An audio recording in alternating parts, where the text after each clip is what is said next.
we have sought as representatives of the people an appointment with the Prime Minister himself.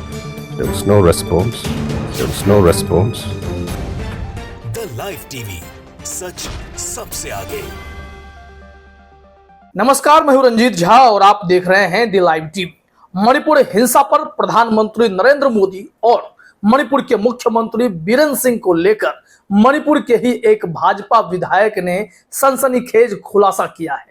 साथ ही साथ प्रधानमंत्री मोदी के 79 दिनों तक की चुप्पी को लेकर और फिर चुप्पी के बाद जो उन्होंने कुछ कहा उनको लेकर भी कई बड़ी बातें इस भाजपा विधायक ने कह दी हैं। उन्होंने तो यहां तक कहा है कि मोदी जी की चुप्पी का टूटना या फिर मणिपुर के मुख्यमंत्री का बोलना सिर्फ एक कवर अप से ज्यादा कुछ और नहीं है।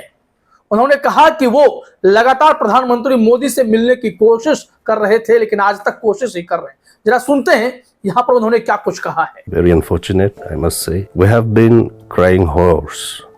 We have met the Union Home Minister. We have sought as representatives of the people an appointment with the Prime Minister himself. There was no response. Till today, we're still waiting for that opportunity to apprise him the gravity of the situation.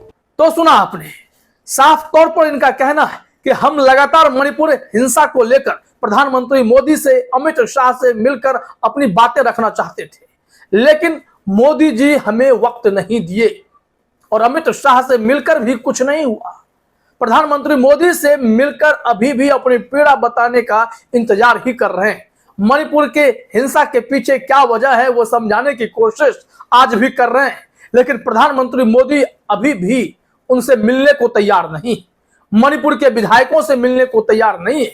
खुद भाजपा के जो विधायक हैं अपने ही party के विधायक से मिलने के लिए तैयार नहीं है मोदी जी, तो फिर 79 दिनों बाद उन्होंने चुप्पी तोड़ी है, तो इस पर सवाल तो उठना ही था। मणिपुर के इस भाजपा विधायक ने, पाउलेनियल नाम है इनका कहना है कि वो एकदम से डिफिनिंग था, डिसअपॉइंटिंग था कि कैसे मोदी जी इतने दिनों तक खामोश बैठे हुए हैं और ये सेंट्रल गवर्नमेंट जो है या फिर स्टेट गवर्नमेंट जो है ये सब क्या कर रहे थे। मणिपुर के इस हिंसा को लेकर जब बीजेपी विधायक का दर्द छलका है तो अब हर कोई हैरान है कि खुद वहां पर भाजपाई बेबस हैं। इनका आरोप है कि मैतेई समुदाय के द्वारा इसे इंस्टिगेट किया गया और ऐसे में मणिपुर के मुख्यमंत्री क्या कर पाए। इसके बाद जो उन्होंने गंभीर बातें कही हैं वो समझना भी जरूरी है, क्योंकि मणिपुर में जो हिंसा हुई है उसमें आप सियासत करने वाले सियासत ढूंढ सकते हैं, लेकिन इस भाजपा विधायक का कहना है कि हमें ऐसे सिचुएशन में पार्टी लाइन से ऊपर उठकर काम करना होगा, नहीं तो मणिपुर कैसे बचेगा। जरा सुनिए यहाँ पर क्या कहा है इस भाजपा विधायक ने। And the Chief Minister claims he came to know of it yesterday, and I think it is not incompetence. It is a cover on certain things, on basic human rights issues. We as a country need to learn to go beyond party line. तो सुना आपने, यहाँ पर समस्या बहुत बड़ी है। मणिपुर हिंसा को लेकर आज जो भी बयानबाजी चल रही है या फिर प्रधानमंत्री नरेंद्र मोदी ने जो कुछ भी कहा है, आपने सुना ही होगा। 36 सेकंड बोले मणिपुर पर कि देश की बेइज्जती हो रही है, कानून व्यवस्था को और दुरुस्त कर दें, दोषियों को बख्शा नहीं जाएगा। ये एकदम से परफेक्ट लाइन होता है किसी भी बड़े बड़े नेता के लिए। यह लाइन बोलिए और अपने काम में फिर मशगूल हो जाइए।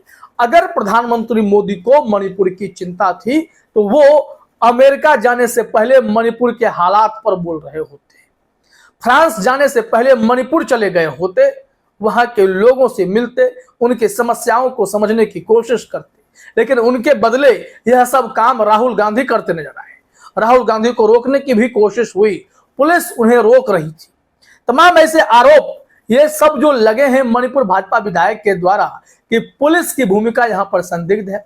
मणिपुर के मुख्यमंत्री में और वहां के सरकार में अब हमें भरोसा ही नहीं रह गया है। ये स्टेट गवर्नमेंट से होप ही हम लोगों का खत्म है, क्योंकि जब तक मैतेई समुदाय को शांत नहीं किया जाएगा, कुकी समुदाय पर जुल्म लगातार जारी रहेगा। ऐसे में मणिपुर के इस भाजपा विधायक ने आगे क्या कहा, बेटी बचाओ बेटी पढ़ाओ का जिक्र किया और बताया कि यह एक पॉलिटिकल प्रॉब्लम है। जरा सुनते हैं यहाँ पर वो क्या कुछ कह रहे हैं। Mr. Biren Singh is able to reign in his militia. It's not just a law and order situation. It's not an aberration against his Beti Bachao, Beti Padhao campaign. It is a deep political और ऐसे में पूछा गया क्या central government या army कौन इसे बचा सकता है। उन्होंने कहा कि आर्मी का ग्रेस तो ठीक है लेकिन पुलिस वहां पर सही से काम नहीं कर रही और स्टेट गवर्नमेंट से हमें अब कोई होप रह नहीं गया है। ये बीरेन सिंह जो कह रहे हैं वो सिर्फ कहने के लिए है। उन्होंने कहा है कि अगर स्टेट गवर्नमेंट के पास गट्स है तो उन्हें कार्रवाई करनी चाहिए। इस देश में मणिपुर कहीं अलग नहीं है। प्रधानमंत्री मोदी जी को समझना पड़ेगा जब उनके ही पार्टी के विधायक सारी बातें खुलासा करते जा रहे हैं कि मिलना चाह रहे थे मोदी जी से लेकिन उन्होंने आज तक मिलने का वक्त भी नहीं दिया। जरा यहाँ पर सुनिए, उन्होंने साफ तौर पर कहा है कि स्टेट गवर्नमेंट से हमें कोई होप अब नहीं है। Central government is holding all the cards and that is why we're still pleading with the central government. We have no hope whatsoever of justice or whatever from the state government. तो सुना आपने, यह स्थिति हो रखी है मणिपुर की। मणिपुर के मुख्यमंत्री को हर एक बातों की जानकारी थी लेकिन वो लाचार बेबस किसके इशारे पर बैठे रहे यह भी बड़ा सवाल है, क्योंकि मणिपुर के मुख्यमंत्री बीरेन सिंह ने मीडिया के सामने यह कबूला कि जो महिला का वीडियो वायरल हुआ जिसके बाद प्रधानमंत्री मोदी या फिर सुप्रीम कोर्ट की चुप्पी टूट पड़ी, हर किसी ने बोलना शुरू कर दिया, तो ऐसे में सैकड़ों केस और भी मणिपुर में हो रखे हैं। और यह जुल्म किस पर हो रहा है? क्या अधिकतर कुकी समुदाय के लोग शिकार हुए हैं? जैसा कि मणिपुर भाजपा के ये विधायक बता रहे हैं कि अधिकतर लोग कुकी समुदाय के हैं जो शिकार हो रहे हैं और जुल्म करने वाले मैतेई समुदाय के लोग हैं। मुख्यमंत्री सही से अपनी भूमिका निभा नहीं रहे। अगर उन्हें जानकारी थी ऐसे एफआईआर दर्ज हो रखे हैं तो पुलिस अब तक कार्रवाई क्यों नहीं कर रही थी? क्या ब्रिटिश पार्लियामेंट में जो आरोप लगाया गया है कि ये सब होने दिया जा रहा है, एक प्लान के तहत सब कुछ हो रहा है, क्या उसमें दम है? क्या प्रधानमंत्री मोदी की चुप्पी के पीछे कोई खास वजह है? कोई राजनीतिक हित वहां पर देखा जा रहा है? दो समुदायों को लड़ाकर कोई हित की बात हो सकती है क्या? तमाम ऐसे सवाल एक साथ खड़े होते हैं जिसका जवाब बीजेपी दे नहीं पा रही है। वहां पर अगर राष्ट्रपति शासन अब तक नहीं लगाया गया तो इसके पीछे कारण क्या है? जब राज्यपाल अनुसुईया उइके ने भी खुलकर कह दिया कि हमने इस तरीके का जुल्म आज तक नहीं देखा, मणिपुर में पुलिस सिस्टम पूरी तरीके से फेल है, तो फिर राज्यपाल की बातों का ही अनुसरण करते हुए प्रधानमंत्री मोदी ने कोई ठोस कदम क्यों नहीं उठाया? मोदी जी एक बार भी मणिपुर क्यों नहीं गए? मणिपुर के इस भाजपा विधायक का कहना है कि हम लोग इम्फाल कैसे जाएंगे, कैसे असेंबली के सेशन में भाग लेंगे, समझ से परे है, क्योंकि जान का खतरा बना हुआ है। जाएंगे न जाने कब हमला हो जाएगा। उनका कहना है कि सिर्फ आम लोग ही नहीं, यहाँ पर बड़े बड़े नेता, मंत्री, विधायक, संतरी, हर कोई इन लोगों के टारगेट पर आ चुके हैं। हर किसी पर हमला हो रहा है, सबके पास हथियार है, कभी भी बम फेंक देंगे, कभी गोली मार देंगे, कभी किसी को काट देंगे। मणिपुर के हालात ऐसे हैं और प्रधानमंत्री मोदी 36 सेकंड बोलेंगे और उसके बाद सीधे तौर पर अपना रास्ता बदल लेते हैं। उन्हें कोई फर्क नहीं पड़ता कि मणिपुर में हो क्या रहा है। क्या कोई निजी दुश्मनी है क्या मणिपुर से? प्रधानमंत्री मोदी जी और भाजपा के शीर्ष नेतृत्व को जवाब देना चाहिए। कभी आपने सुना है कि जेपी नड्डा, राजनाथ सिंह ऐसे बड़े बड़े नेता जो बीजेपी के हैं वो कभी मणिपुर हिंसा को लेकर कुछ बोल रहे हों या वो सब मणिपुर जाकर मामले को समझने की कोशिश कर रहे हों? नहीं, ये काम सिर्फ राहुल गांधी का ही तो है, बाकी क्यों करेंगे? अब इन्हीं सारी चीजों को लेकर जो वीडियो सामने आया है, न्यूज लॉन्ड्री पर इंटरव्यू है, वो हिला देने वाला है।